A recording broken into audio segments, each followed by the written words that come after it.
안녕하세요. 오늘도 사연살롱을 찾아주셔서 감사합니다. 작년 이맘때 저희 시아버지께서 위암 3기 판정을 받으셨어요. 어머님이 일찍 세상을 떠나시는 바람에 두 아들을 홀로 키우셨기에 사시는 동안 많은 걸 누리시길 바랐는데 뜻밖의 비보를 듣게 되니 하늘이 원망스럽더라고요. 세상엔 죽어 마땅한 나쁜 놈들도 많은데 왜 우리 아버님처럼 착하게 살아온 사람한테 이런 시련을 주나 싶었거든요. 며느리와 시아버지를 만나 10수년을 살아오는 동안 저희 아버님은 제게 단 한 번도 싫은 소리를 하지 않으셨어요. 늘 우리 며느리가 최고라고 엄지손가락을 치켜 세우셨죠. 솔직히 저라고 부족한 게 없었겠어요. 모르긴 해도 아버님 마음에 안 드는 구석이 꽤 많았을 거예요. 그럼에도 우리 집 사람이 됐으니 가급적이면 가슴으로 품어주자 생각하신 걸 거예요. 아버님의 그런 마음을 잘 알기에 저도 부족한 실력이지만 최선을 다하려고 노력했어요. 며느리 사랑은 시아버지라고 아버님은 늘 제 편이 되어주셨고 든든한 바람막이가 되어주셨어요. 한 남자와 10년 넘게 살아오면서 크고 작은 위기가 찾아왔고 때로는 이혼을 떠올리기도 했지만 그럴 때마다 저희 부부의 끈이 되어주신 게 아버님이셨어요. 그런데 다른 사람도 아니고 자식이라는 작자가 아버님 가슴에 비수를 꼬집어드는 걸 보니 제가 가만히 있을 수만은 없겠더라고요. 비록 피로 이어진 가족은 아니었지만 아버님과의 의리를 생각해서라도 제대로 교육을 시켜야겠다 생각을 했어요. 물론 그 일로 시동생 내외와는 연을 끊고 살게 되었지만 그래도 후회는 없어요. 타인의 배려와 희생을 이용해 먹으려고만 하는 인간들에겐 용서는 사치라고 생각하거든요. 제가 남편을 처음 만난 건 20대 초반에 잠시 방황하던 때였어요.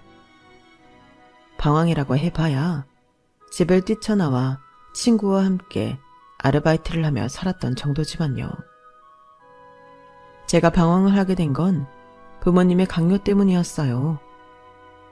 저는 초등학생 때부터 바이올린을 시작했는데 제가 원해서 했던 건 아니고 저희 엄마가 강제로 시켜서 한 거였어요.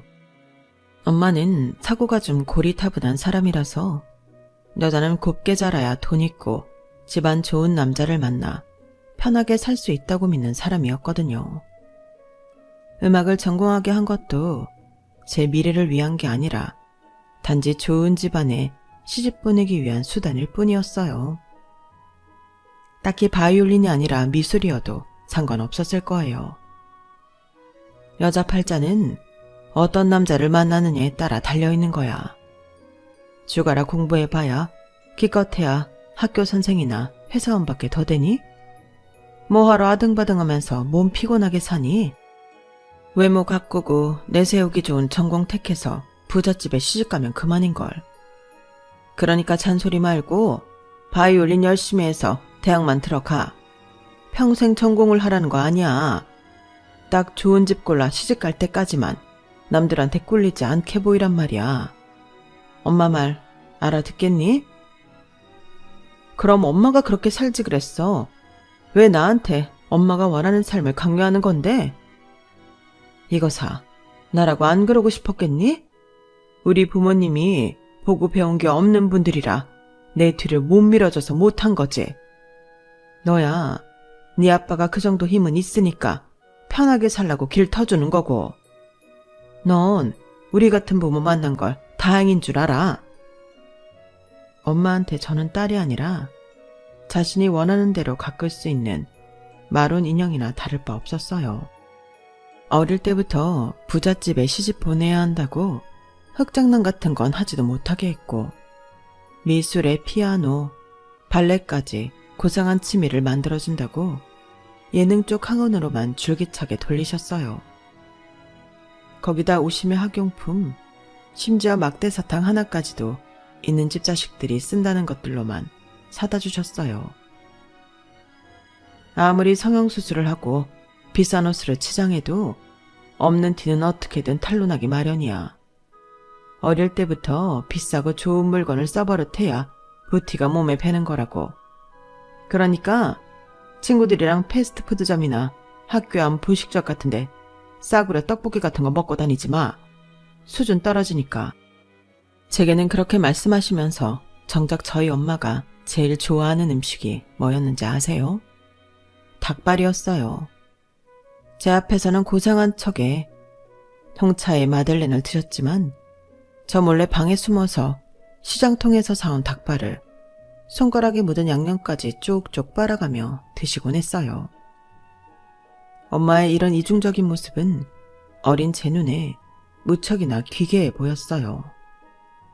그래도 내 엄마니까 참고 넘기려 했는데 대학교 1학년을 마치던 무렵 제 인내심의 한계를 느끼게 할 만한 사건이 벌어진 거예요. 현선아, 넌 할아버지 장례식에 가지 마. 그날 선 잡혔어. 얼마나 좋은 집안인지 몰라. 그 집에 딸이 셋이나 있긴 하지만 아들은 하나라서 시부모 죽고 나면 그 재산 누구한테 가겠니? 딸들은 시집가면 출가 외인이고 아들 자식한테 회사고 재산이고 다 물려줄 거 아냐. 이렇게 좋은 혼처가 또 어딨니? 내가 가회동 윤 여사한테 그간 얼마나 공을 들이고 얻어낸 선짤인지 모른다. 어디 보자.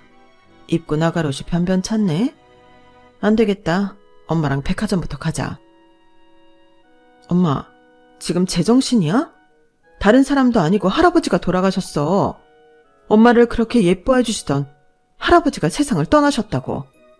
그런데 어쩜 눈 하나 깜빡 않고 나더러 선자리에 나가라고 등 떠밀 수가 있어? 백화점에 가자고? 지금 이 와중에? 그래서 뭐? 내가 네 할아버지 살아계실 때 못해드린 게 뭔데? 나 며느리로서 할 만큼 다 했다? 그리고 이미 세상 떠나신 양반이 뭐가 그렇게 중요해? 내 자식 미래가 더 중요하지?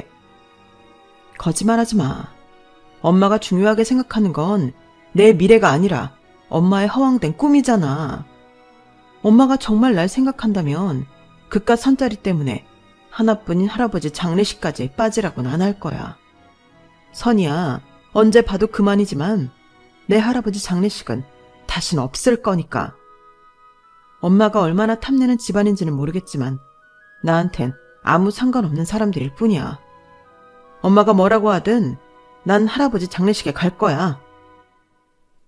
저도 더는 물러설 수 없다는 생각에 끝까지 선자리를 강요하는 엄마를 뒤로하고 장례식장으로 향했어요. 그 일로 엄마가 그렇게 바랐던 집안과는 선도 한 번 못 본 채 끝이 나버렸고 엄마가 저를 장례식장 대신 선자리에 내보내려 했다는 사실을 뒤늦게 알게 된 아빠는 엄마와 엄청 크게 싸우셨어요. 물론 그 일 때문만은 아니었지만 결국 부모님은 이혼까지 이르게 되었어요. 제 미래에 대한 엄마의 뒤틀린 열망이 늘 마음에 들지 않았던 아빠가 이혼을 강력하게 원하셨거든요. 엄마는 이혼을 하더라도 저와 함께 살겠다고 고집을 부리셨어요. 말도 안 되는 소리 하지 마. 당신 같은 사람한테 현선을 맡길 수는 없어. 현선이가 지금까지 당신 때문에 얼마나 마음고생하가며 살았는지 알기나 해. 위자료로 당신 살 길은 마련해 줄 테니까 평생 지금까지 살았던 것처럼 이기적이고 편협하게 살아. 내 자식 인생 더는 망가뜨리지 말고. 그건 안 돼. 내가 10달을 뱃속에 담았다 낳은 딸이야. 현선이는 나랑 한 몸이나 다름없다고. 그러니까 당신이야말로 헛된 꿈 꾸지 말고 남은 인생 혼자서 어떻게 살지나 고민하라고. 엄마는 제가 당연히 자신과 함께 살겠다고 할 줄 알았던 모양이에요. 제가 혼자 나가서 살겠다고 하자 세상이 무너진 것처럼 큰 충격을 받으시더라고요. 반면에 아빠는 제 뜻이 정 그렇다면 살 집을 마련해 주겠다고 하셨어요. 물론 엄마는 끝까지 반대하셨지만 이미 성인이었던 저의 독립을 막을 수는 없었죠. 그렇게 저는 집을 나와 아빠가 마련해 주신 오피스텔에서 살게 되었어요. 한동안은 엄마가 막무가내로 집까지 찾아와서 얼마나 괴롭혔나 몰라요. 그래서 보란듯이 더 삐뚤어 나가게 되었죠. 평생 안 하던 짓들을 하면서 엄마가 제게 실망하게 만들었어요. 그래야 저를 당신 뜻대로 휘두를 수 있다는 신락 같은 희망까지도 부숴버릴 수 있을 것 같았거든요. 따지고 보면 제가 했던 일탈이라는 게 별거 아니었어요. 그동안 엄마의 간섭 때문에 해보지 못했던 것들을 했던 것뿐이니까요. 과 동기들과 나이트에 가거나 길거리에서 떡볶이나 순대를 먹거나 엄마가 질색하는 날티나는 옷을 입는 정도였어요. 그렇게 지낸 지 반년쯤 되자 엄마도 더는 저를 찾아오지 않았어요. 제가 남편을 만난 것도 그 무렵이었어요. 어차피 관심도 없었던 바이올린이라서 음대를 계속 다닐 이유가 없다고 생각한 저는 자퇴를 했어요. 그래도 그동안 제 뒷바라지를 해주시고 대학 등록금까지 대주시는 사람이 아빠였기 때문에 아빠한테는 미리 말씀을 드린 상태였어요. 그런데 막상 대학을 그만두고 나니 아빠한테 생활비를 받아야 할 이유가 없더라고요. 그래서 아르바이트를 시작하게 되었죠. 구인 광고를 보고 찾아간 곳이 바로 남편이 하던 카페였어요. 대학생들과 근처 직장인들을 주 고객으로 하는 곳이라서 커피 가격이 저렴하고 주로 테이크아웃에 중점을 둔 가게였어요. 가게는 작아도 회전율이 높기 때문에 혼자 운영할 수 없어서 아르바이트생을 쓰게 됐다고 하더군요. 원래는 근처 대학 학생을 아르바이트생으로 썼는데 학생이다 보니 몇 달 하고 그만두는 경우가 많았나 봐요. 그래서 오래 일할 수 있다고 했더니 알바 경험도 없는 저를 뽑아준 거예요. 자퇴생이라서 학업 때문에 금방 그만두지 않을 거라고 생각했던 거죠. 그런데 문제는 그게 아니었어요. 나중에 남편이 그러는데 제가 처음 출근했던 그날 바로 후회를 했대요. 제가 너무 일을 못했거든요. 20년 넘게 유별난 엄마 관리 하에 살면서 손에 물 한 방울 안 묻히고 살았으니 일머리가 있을 리가 없었죠. 일을 못하니까 주문을 받는 속도도 느리고 매장 안은 텅 비었는데 계산대 앞에는 주문을 하려는 사람들로 인산인해를 잃었어요. 그러니 남편이 커피 내리랴 계산대로 와서 주문 받으랴 알바생을 쓰는 보람이 전혀 없었어요. 나 같으면 그런 알바라면 당장 그만두라고 할 텐데 남편은 오히려 저를 달래주었어요. 처음 하는 일인데 못하는 게 당연한 거예요. 너무 조바심 내지 말고 하나하나 배워나가면 지금처럼 힘들진 않을 겁니다. 나도 처음엔 엄청 헤맸어요.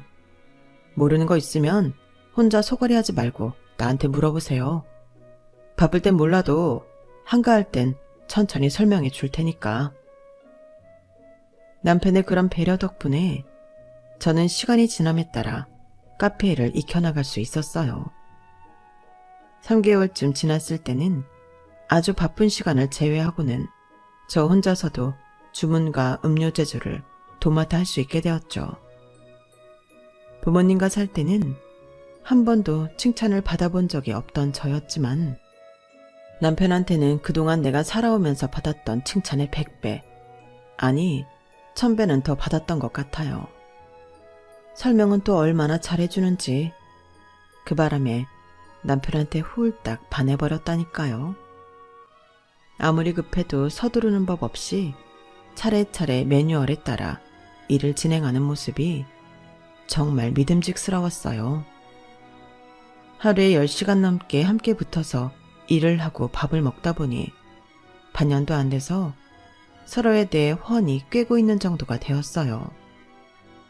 남편도 저도 서로의 가정사를 다 털어놓은 탓에 절친도 이런 절친이 없을 정도였죠.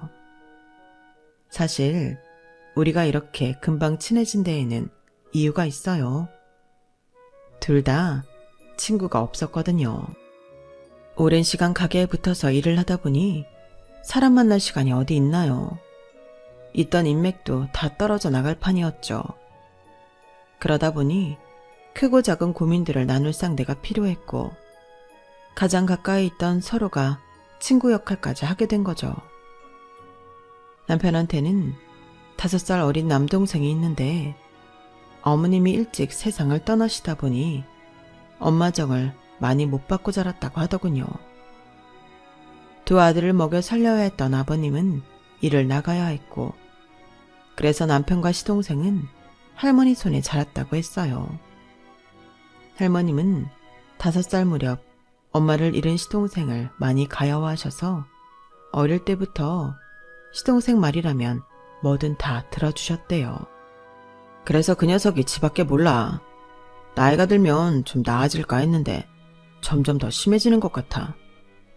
내가 카페를 차리기 전까지 아버지가 그 녀석 뒷바라지 하시느라 정말 많이 힘드셨어. 지금은 나도 꽤 버니까 아버지한테 손 벌릴 일 없어서 다행이지 뭐.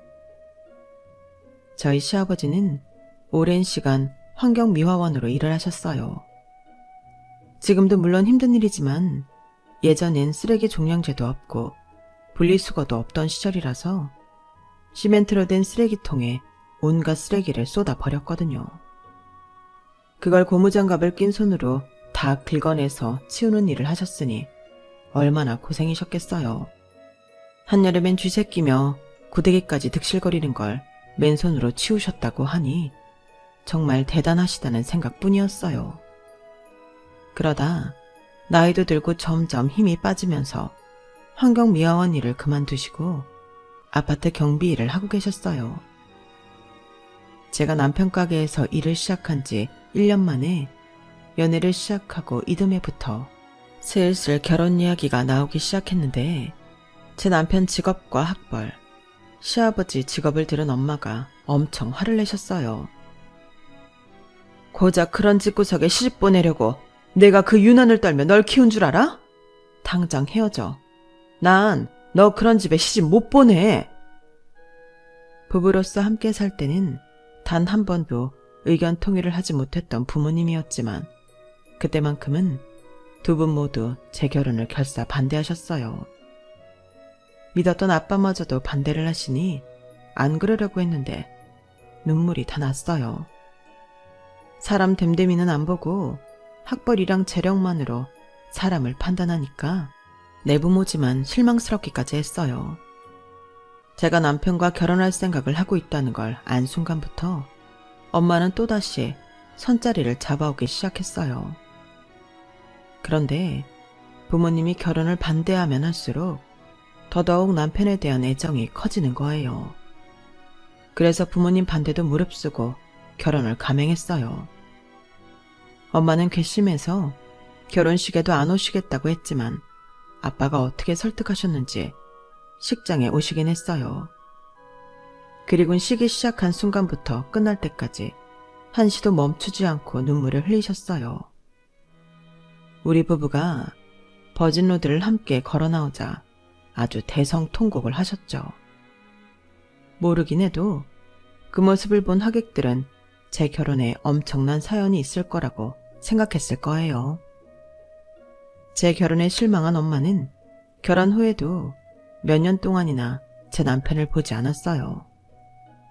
아빠는 당시 재혼을 앞두고 계셔서 사실 저희 부부한테 그리 큰 관심은 없었어요.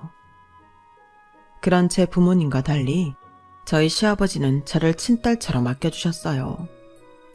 아버님 일이 하루 출근하고 하루 쉬는 일정이라서 몸이 상당히 고될 텐데도 쉬는 날을 이용해 제가 좋아하는 과일도 사다 주시고 친구분들을 만나 맛있는 걸 드실 때면 꼭 저 먹을 것도 포장해다 주시곤 하셨어요.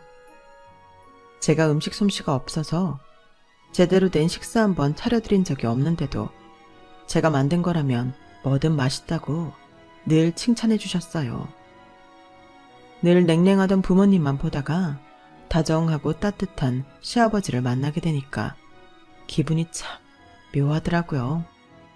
이런 부모 밑에서 자라면 나라는 인간이 지금보다는 더 괜찮은 사람이 될 수 있었을까 하는 생각도 해봤어요. 그런데 모든 인간이 환경에 영향을 받는 건 아니었나 봐요. 같은 부모 밑에서 자랐음에도 시동생은 아버님이나 남편과는 많이 달랐거든요. 할머님이 돌아가시기 전까지 시동생을 끔찍이 아끼셨다고 하더니 아주 자기가 집에서 왕노릇을 하고 살고 있더라고요.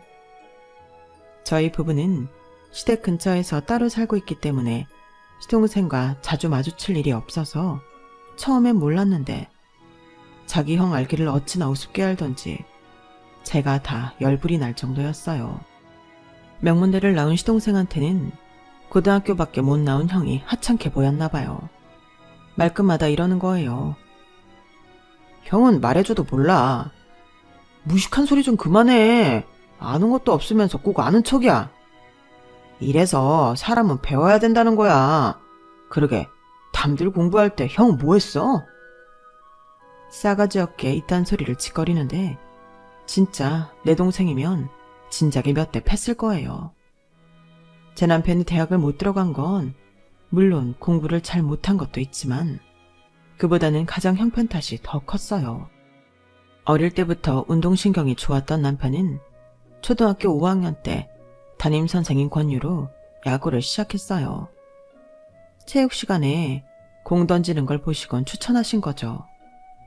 마침 남편이 다니던 학교에는 야구부가 있어서 야구부 활동을 하게 됐다나 봐요.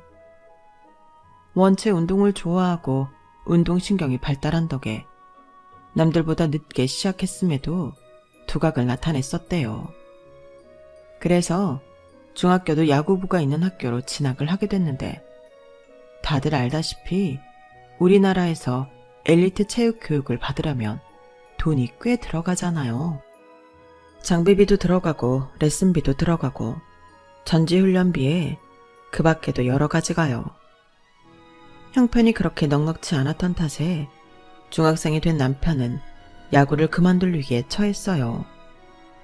다행히 모 협회에서 지원을 해준 덕분에 고등학교 진학까지는 할 수 있었죠. 그런데 딱 거기까지였어요. 투수로 꽤 실력을 인정받아서 1학년 때부터 시합에 나갈 수 있었던 남편은 2학년 땐 주전으로 뛰게 되었는데 워낙 팀 내의 투수층이 얇다 보니 본의 아니게 혹사를 당하게 됐고 팔을 너무 많이 써서 야구를 그만둘 수밖에 없었어요. 수술을 하고 재활을 받았다면 선수 생활을 이어갈 수도 있었겠지만 어차피 집에서 뒷바라지를 해줄 형편도 안 돼서 남편이 스스로 포기를 했다더군요.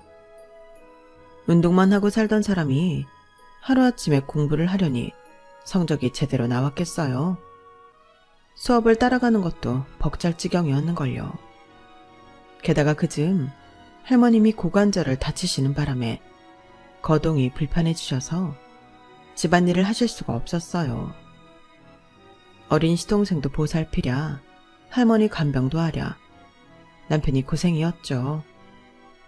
그렇게 고등학교를 겨우 졸업하고는 막노동이며 고깃집 서빙이며 닥치는 대로 일을 해서 돈을 벌기 시작했어요. 적어도 동생만큼은 자기처럼 돈 때문에 꿈을 포기하는 일이 없도록 하기 위해서였죠. 남편이 군에 입대하기 전 할머님이 세상을 떠나셨고 남편은 군에 입대하기 전까지 열심히 벌어놓은 돈을 동생 학원비로 쓰라고 아버님께 드렸다고 해요. 정작 자기는 아버님께 손 벌리지 않으려고 군에서 받는 얼마 안 되는 월급도 아껴가며 생활했으면서요. 시동생이 어려운 형편에도 불구하고 학원의 거액까지 남들만큼 받을 수 있었던 건 따지고 보면 제 남편의 희생 때문이었어요. 그런데도 은혜는 못 갚을 망정 자기 형알기를 개똥으로 하니 아주 배엉망덕한 놈이죠. 그런데 유유상종이라고 시동생이 만나 결혼한 사람도 똑같았어요. 자기 입속은 악착같이 찾아먹으면서 자기가 해야 하는 도리는 아무것도 하지 않는 사람이었죠. 사실 처음엔 아버님을 모시고 살겠다고 해서 고맙기도 미안하기도 했어요. 첫째, 둘째가 무슨 상관이에요. 상황에 따라 부모 부양도 하는 거지.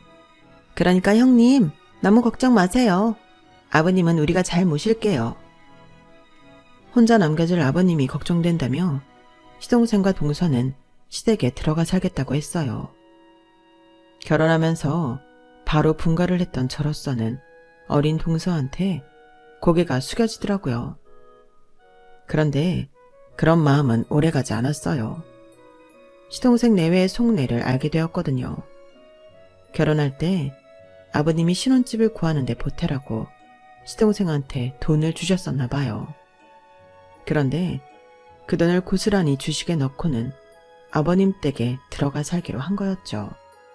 그렇다고 제가 그걸 빌미로 뭐라고 하는 건 아니에요. 아버님만 오케이 하신다면 시동생 내외가 시댁에 들어가 살든 말든 상관없으니까요.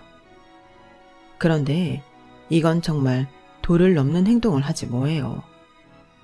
결혼하고 하루가 멀다 하고 시동생과 동서는 저희 집을 찾았어요. 남편 카페에 들러서 공짜 커피를 가져가는 건 기본이었고 주말마다 빈 반찬통을 들고 저희 집에 와서는 밑반찬이며 김치, 심지어 참치캔까지 다 털어가곤 했어요. 말로는 제가 만든 반찬이 하나같이 다 맛있어서 그런다고 했지만 제가 바본가요? 저요, 솔직히 음식 잘 못해요. 블로그에 나온 레시피를 보고 겨우 흉내만 내는 수준인데 맛있기는 뭐가 맛있어요. 그냥 먹을 만한 수준일 뿐이지. 그런데 그런 반찬을 퍼가려고 빈 그릇까지 들고 오니 어떻게 그 말을 믿겠냐고요. 자기들 반찬값 아끼려고 그런다는 걸 뻔히 알겠는데요. 그래도 뭐라고 안 했던 건 그렇게 가져간 반찬을 아버님과 함께 먹기 때문이었어요. 아버님한테는 뭘 해드려도 아깝지 않았기 때문에 시동생 내외의 여우짓은 그냥 모른 척 해주기로 했던 거죠. 그런데 이것들이 끝내 선을 넘지 뭐예요. 평소 카페 일도 바쁘고 시동생 내외가 함께 살고 있기도 해서 시댁을 들여다보지 못했어요. 괜히 찾아가면 동서가 불편해할까봐 일부러 피했던 것도 사실이에요. 아버님이야 매일 저희 가게에 들르시니 그걸로 됐다 생각했죠. 그러다 하루는 오랜만에 갈비찜을 해서 아버님 댁에 갔어요. 마침 아버님이 쉬는 날이기도 해서 간 김에 점심상을 차려드리려고 했죠. 그런데 가보니 아버님 댁 현관문이 살짝 열려있더라고요. 현관에 쌓여있는 짐 때문에 문이 안 닫힌 모양이었어요. 대청소를 하는 건지 살림을 죄다 현관 쪽에 내놔서 그 틈을 비집고 안으로 들어가 봤어요. 그랬더니 글쎄 아버님이 안방에서 혼자 무거운 문갑을 낑낑대며 들고 나오시지 뭐예요. 그 옆에 서 있던 동서는 손가락만 까딱거리며 지시를 하고 있었고요. 아버님, 그거 일단 거실로 빼고요. 제 화장대부터 안방에 넣어주세요. 아니다. 그 전에 걸레질 좀 해야겠네. 아버님, 문갑 다 옮기시면 봉걸레로 문갑 있던 자리 좀 닦아주세요. 제가 먼지 알레르기가 있어서 먼지에 좀 예민하거든요. 환갑이 내일 모레인 시아버지한테 일을 시키면서 지는 손 하나 까딱 않고 청소까지 시키는 동서를 보니 순간 눈이 확 뒤집어지더라고요. 그래서 달려들어 아버님을 도와 문갑을 바닥에 내려놓곤 소리를 확 질렀죠. 동서, 지금 뭐 하는 거야? 왜 아버님한테 이런 걸 시켜? 그러다 허리라도 나가면 어쩌려고? 그리고 왜 아버님 방에 동서 화장대를 놔? 아버님이랑 방 바꾸려고요. 왜요? 그럼 안 돼요? 솔직히 아버님은 혼잔데 큰 방 쓰고 우리는 두 사람인데 작은 방 쓰는 건 불공평하잖아요. 그래서 아버님께 방 바꾸자고 한 거고 아버님도 그러라고 하셨어요. 아니, 그걸 말이라고 해?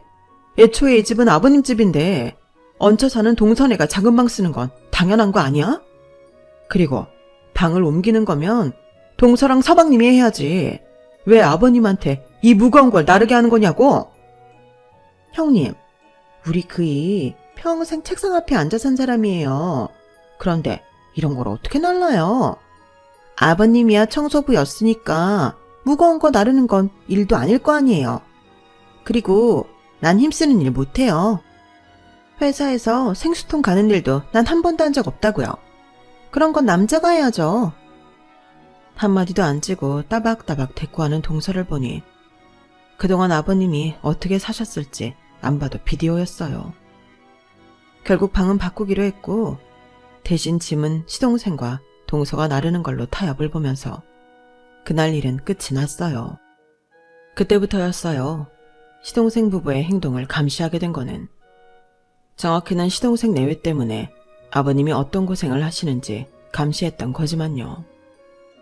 한동안 지켜본 바로는 두 사람은 집안일을 아버님한테 시키는 것 같았어요.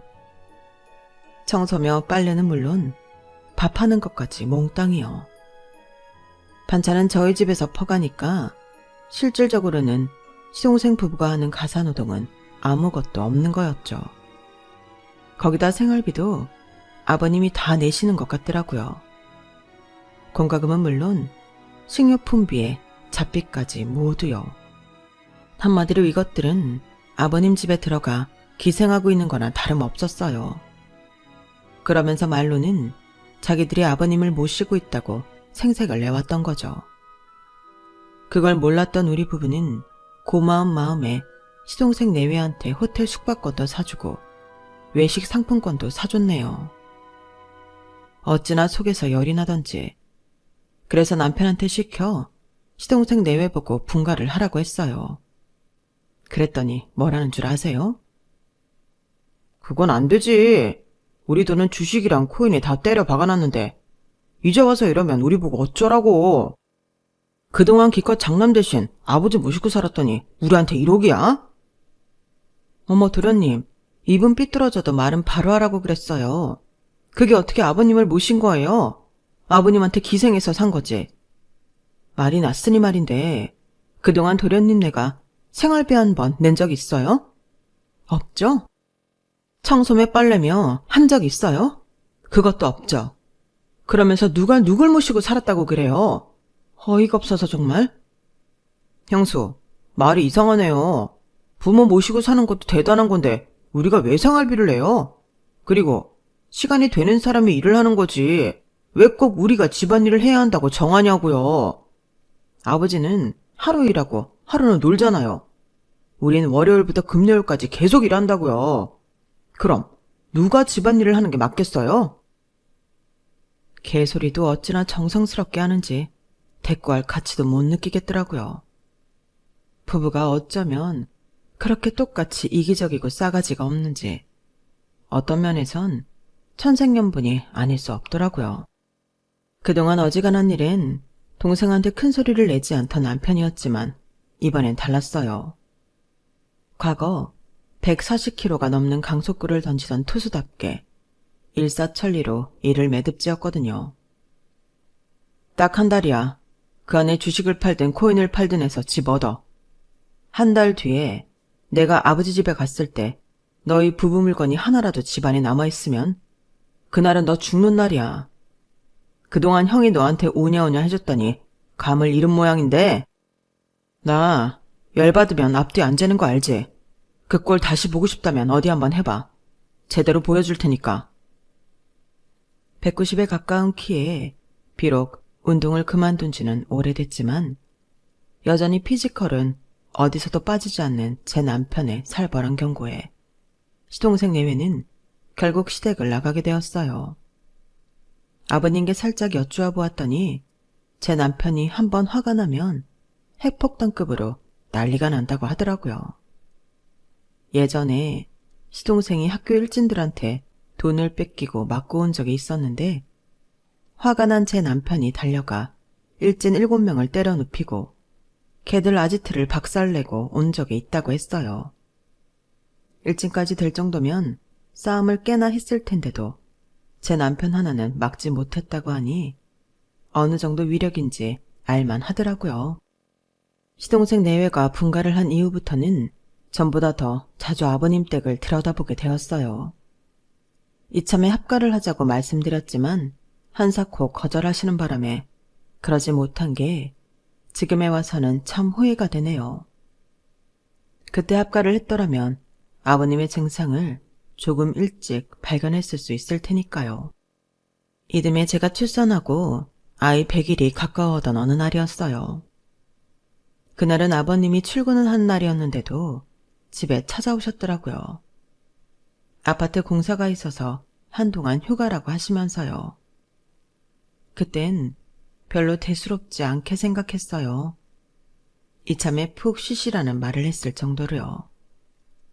아버님은 손녀딸을 품에 안으시곤 한참을 바라보셨어요. 그 모습이 마치 손녀딸의 모습을 하나도 빠뜨리지 않고 눈에 담으려는 것처럼 간절해 보이더라고요. 그리고 며칠 뒤 아버님이 위암 상기라는 걸 알게 되었어요. 그제야 그날 아버님의 행동이 이해가 가더라고요. 혹시라도 잘못될지 모르는 상황이기에 하나라도 더 손녀딸의 모습을 눈에 담으려고 하셨다는 걸요. 카페 문을 닫고 아버님과 함께 병원에 찾아가 정확한 아버님 상태를 듣고 본격적으로 치료를 시작했어요. 시동생 내외도 이런 상황을 알아야 할 것 같아서 그날 밤 시동생 내외를 가게로 불렀어요.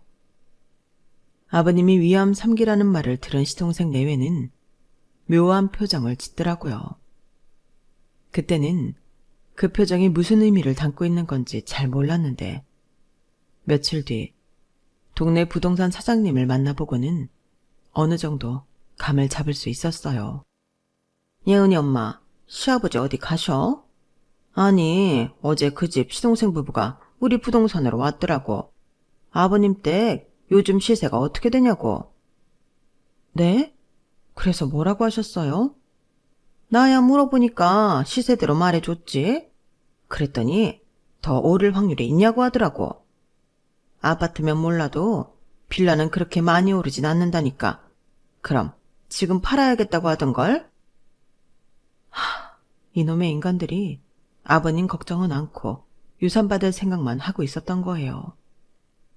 부동산 사장님이 다녀가시고 남편도 저도 속이 부글부글 끓었어요. 그런데 그런 상황에 기어이 기름을 퍼붓지 뭐예요. 퇴근 시간에 맞춰 우리 카페로 찾아온 시동생 내외는 본격적으로 유산 배분에 대한 얘기를 시작했어요.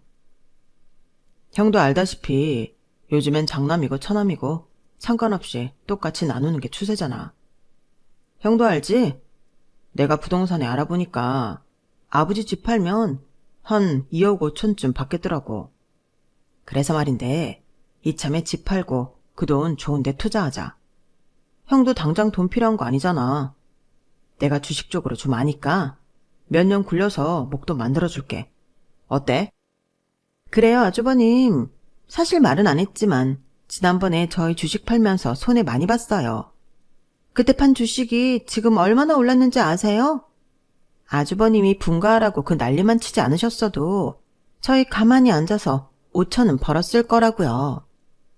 40 전에 돈 왕창 벌어놓고 파이어족으로 사는 게 우리 소원인데 아주버님 때문에 그 꿈도 못 이룰 판이라고요.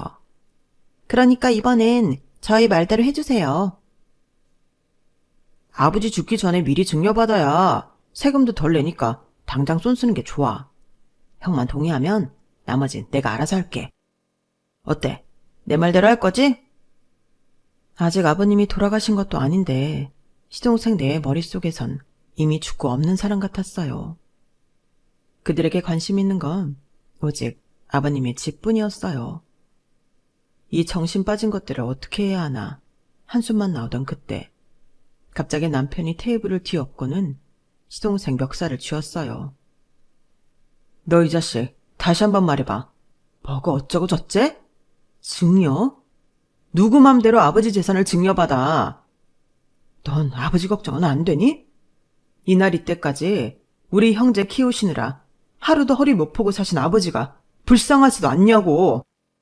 그동안 너 같은 걸 자식이라고 그 고생을 하고 키워오신 아버지를 생각하니까 너무 가여워서 내가 말이 안 나온다. 너 앞으론 내 앞에 얼굴 내미지 말고 꺼져. 당장 내 가게에서 나가라고. 형은 항상 그러더라. 무식하게 주먹질이나 해야 되지. 이성적인 판단이 전혀 안 돼. 내가 뭘 잘못했다고 이러는 건데. 솔직히 형도 아버지 유산 탐 나잖아. 그래놓곤 성인군자인 척하기는. 정말 유산에 관심 없다면 내가 다 가질게. 그래도 되지? 그때였어요. 언제 오셨는지 출입구에 서 계시던 아버님이 버럭 소리를 치셨죠. 누구 마음대로 내가 언제 네 놈한테 유산 남겨주겠다고 했더냐? 떡 줄 사람은 생각도 않는데 어디서 김칫국을 마셔? 똑똑히 말하지만 난 네 놈한테 단 한 푼도 남겨줄 생각 없다. 아니, 오히려 이미 난 너한테 줄 만큼 다 줬어. 네 놈 결혼할 때 내가 준 8천만 원. 그게 네 놈한테 줄 수 있는 전부다. 더는 한 푼도 못 줘. 그게 싫다면 받아간 돈 다시 가져오거라. 차라리 시설에 기부할 테니까. 아버지, 그런 게 어딨어요. 자식 결혼하는데 그 정도 돈 대준 게 뭐 그리 크게 해준 거라고 그래요. 다른 부모들은 10수억짜리 아파트도 해준다고요. 그러니까 유산이라도 제대로 달라는데 뭐가 잘못이냐고요. 시동생은 악을 빡빡 쓰며 대들었어요. 그러자 아버님이 시동생 뺨을 치셨죠. 부모가 자식한테 베푸는 사랑을 돈으로 따지려 드는 놈한테는 매가 답이야. 부모가 중병에 걸렸다는데도 돈 계산만 하는 놈. 난 더는 자식으로 생각 안 할 거다. 나한테 받아간 돈 8천 다시 가져오거라. 난 너처럼 이기적이고 고마움을 모르는 놈한테 호구 잡히기는 싫구나. 그리고 호적에서도 파줄 테니 어디 네 혼자 잘 살아봐. 내가 죽더라도 장례식에 올 생각 말고 유산을 받겠다는 꿈도 꾸지 마. 난 이 순간부터 너라는 놈이랑 연 끊을 테니. 그때니 아버님이 화가 나셔서 빈말로 한 소린 줄 알았지만 며칠 뒤 정말 아버님은 시동생을 호적에서 파내는 작업을 하셨어요. 혹여 아버님 사후에 유산 문제로 제 남편과 시동생 사이에 다툼이 있을 걸 대비해서 변호사 사무실에 찾아가 제대로 일을 처리하셨죠. 그제야 시동생은 달려와 무릎을 꿇고 사정을 했지만 시동생이 바라는 결말은 나지 않았어요.